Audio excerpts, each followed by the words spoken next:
That night, the air was heavy.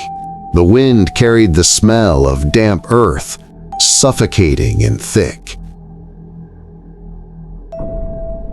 I, Rizal, a university student majoring in anthropology, was conducting a small research project about villagers' beliefs in spirits guarding old cemeteries. My chosen location? The Silent Graveyard, an ancient burial ground on the edge of Kurtajaya village, a place said to come alive only on Friday nights. Villages often warned me, "Don't go there on Friday nights, son. What lies there doesn't sleep." At first, I dismissed it as superstition, but the more stories I heard, the more curiosity grew inside me. According to local tales, every Friday night, the faint sound of gamelan music could be heard from beneath the ground. No one knew where it came from, and no one dared to find out. Around 11 p.m., I grabbed my flashlight, camera, and voice recorder, then headed to the graveyard. The narrow path was lined with tall grass and guarded by an enormous banyan tree whose dark branches reached into the sky like skeletal hands. Even the crickets stopped chirping as I drew closer. Silence. As I stepped through the rusted iron gate that read, "Old Cemetery of Kurtajaya Village," the air suddenly grew cold. The chill pierced straight through my bones. I began recording, narrating softly. It's Friday Kliwon night. There's no sound except the wind. I'm standing before a nameless grave. Suddenly, from the western side of the graveyard came a metallic clang, followed by a drum beat, slow, rhythmic, haunting. I turned quickly, shining my flashlight toward the sound, but no one was there. I walked slowly toward it, my footsteps echoing among the tombs. When I stopped in front of a large, cracked headstone, the gamelan music abruptly stopped. Silence. Then, a heavy breath came from behind the tombstone. I froze. My flashlight trembled. Through the dim light, I saw a thin mist seeping out from the crack, taking the shape of a hand, long and black, waving gently toward me. I staggered backward, my heart pounding, and then a whisper rose deep inside my chest. "You've been called. Don't leave." I spun around. No one was there. Only the wind brushed the trees, sounding almost like faint laughter. Trying to steady myself, I muttered, "Just hallucinations." But when I turned toward the gate, I saw a dark silhouette standing there, tall and motionless, back turned toward me. And in the blink of an eye, it vanished. That was when I realized the night had just begun.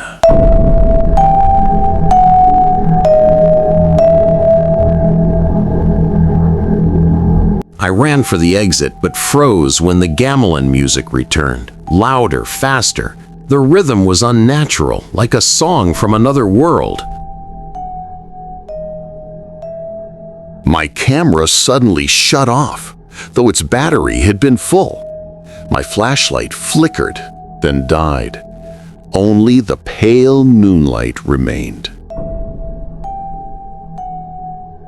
Then came murmurs, faint, muffled from below the soil.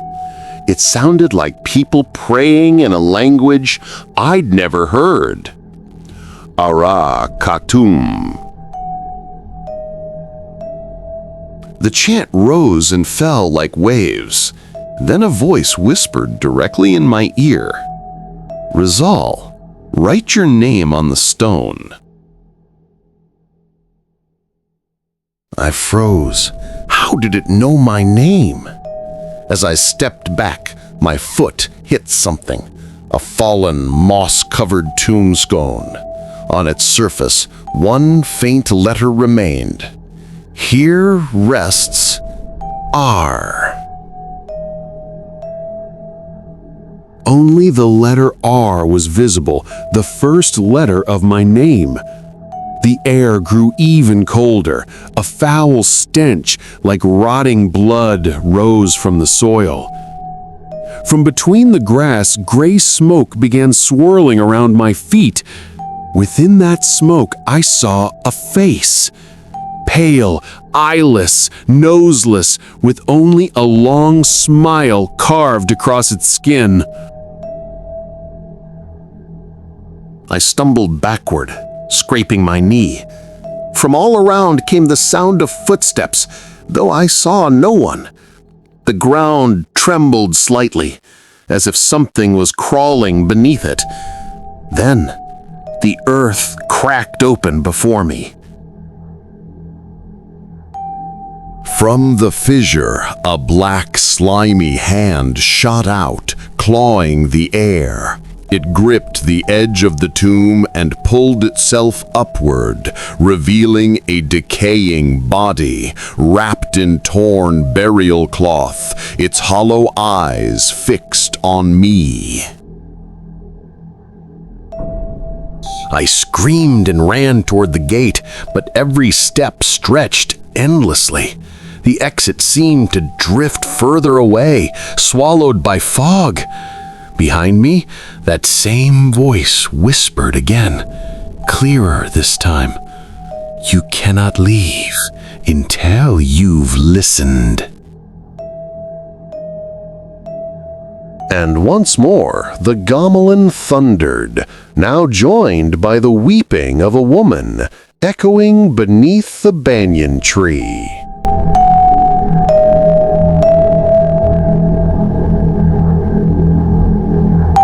I stopped before the old banyan tree, gasping for air. Beneath its shadow sat a woman in a white robe, weeping softly. Her hair covered her face, her shoulders trembling. I hesitated, fear warring with curiosity. Slowly, I asked, "Ma'am, why are you crying here?" No answer. Her sobs shifted into a quiet laugh, fragile yet piercing. Then she raised her head. Her hair fell away, revealing a face with no eyes, no nose, only smooth flesh and a mouth torn wide to her cheeks. I stepped back in horror. She rose, her feet hovering inches above the ground. From under her white robe, black blood dripped onto the tree's roots. "They are restless," she whispered. "You brought light here, but light only calls the dead." My dead flashlight suddenly turned on again, but instead of white, it shone blood red, illuminating dozens of faint shapes surrounding me, blurred, faceless figures standing in a circle. Their hands reached toward me, calling softly, "Stay with us, just tonight." I screamed, threw the flashlight, and ran blindly through the graves. But every path I took led back to the same spot, the banyan tree. The laughter and crying merged in my ears. The smell of jasmine mixed with the stench of decay. And then I felt it, a cold hand gripping my shoulder.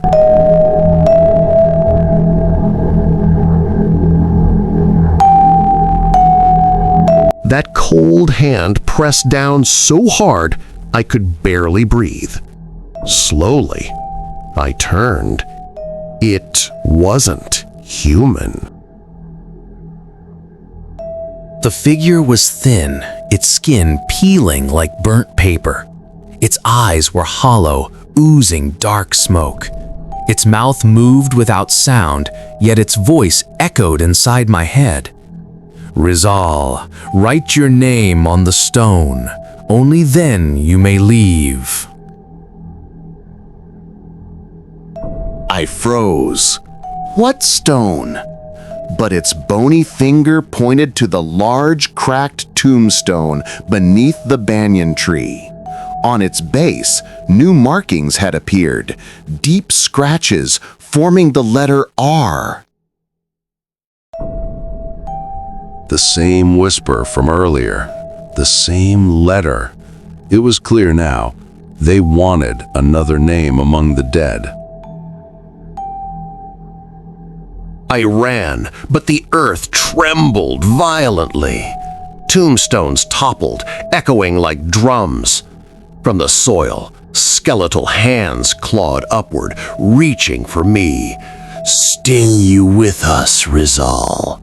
We need a living name.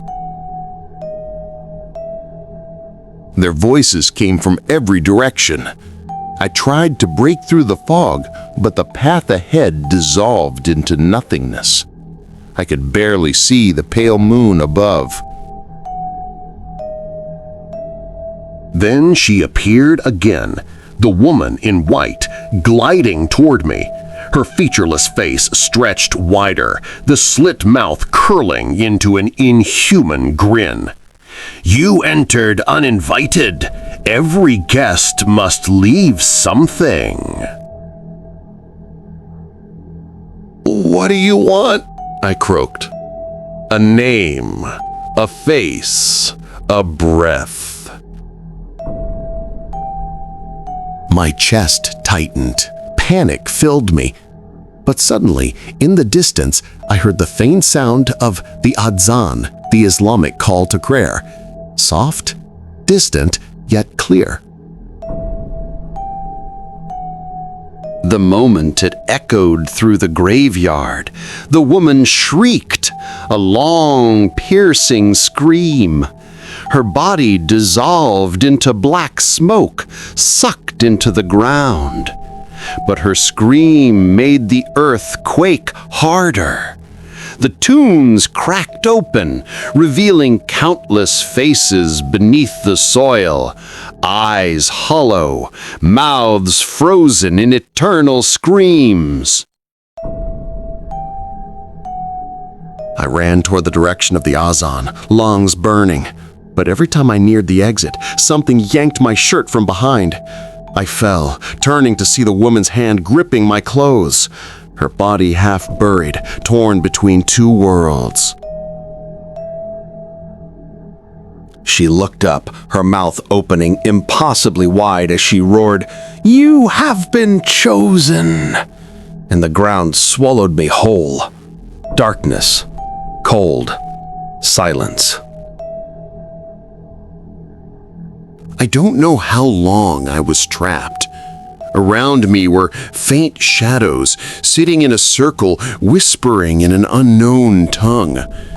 In the middle stood a tombstone, glowing faintly.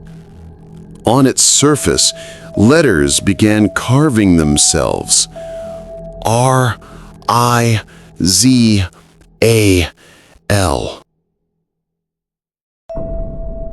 I screamed, struggling, but the soil held me tight. Then her voice returned, soft this time. "Be still. There is no pain here." The dirt began covering my face. I cried out, calling God's name, desperate to wake up. Then, something grabbed my hand from above. Strong, human. It pulled me upward, tearing me from the darkness. I gasped, coughing violently. When I opened my eyes, I was lying outside the graveyard gate. 2 villagers stood over me, faces pale. "Good Lord, what were you doing there this late?" one asked. "We heard screams, thought I was a grave robber."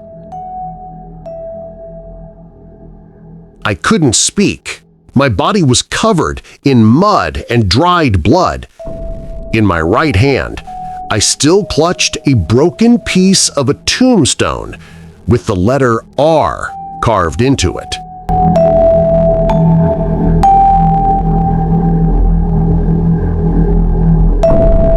The next morning, the villagers took me to the village chief's house. They cleaned me, gave me clothes, and asked what happened. But when I told them, they didn't believe me. "Just a nightmare," said the chief softly. "That graveyard's cursed, yes, but no one ever comes back alive if they're truly taken." I said nothing, because on my left chest, faint scratches had appeared, forming the letter R, exactly like on the stone. A few days later, I decided to return in daylight just to be sure. No one would accompany me. Under the bright sun, the silent graveyard looked ordinary. No mist, no sound. But when I reached the banyan tree, my heart froze. There was a new tombstone there. Freshly carved, the soil still damp, the words on it made my blood run cold. "Here rests Rizal S."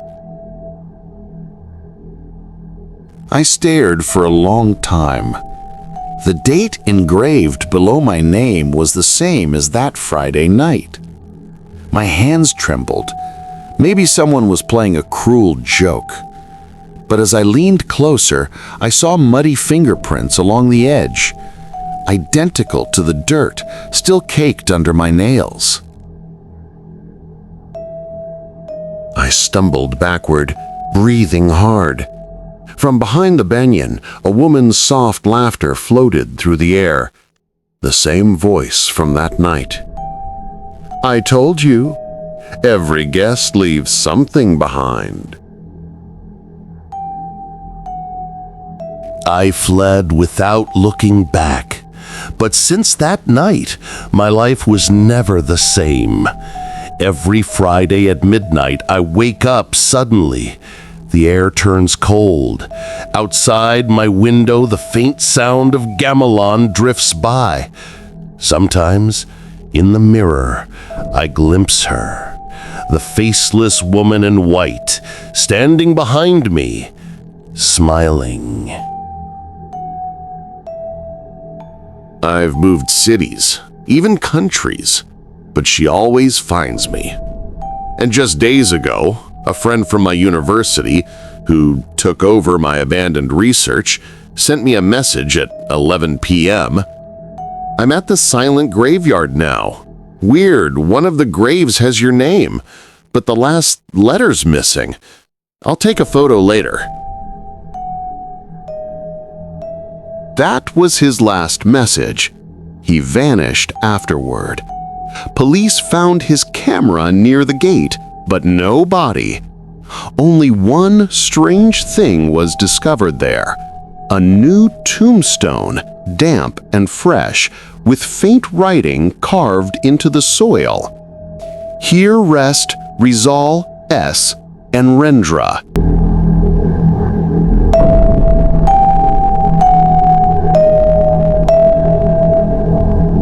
Every Friday Kliwon night, villagers of Kertajaya still hear soft gamelan music drifting from the silent graveyard.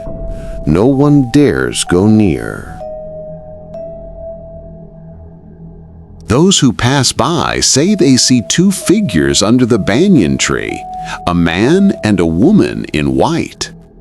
Sometimes the wind carries a whisper.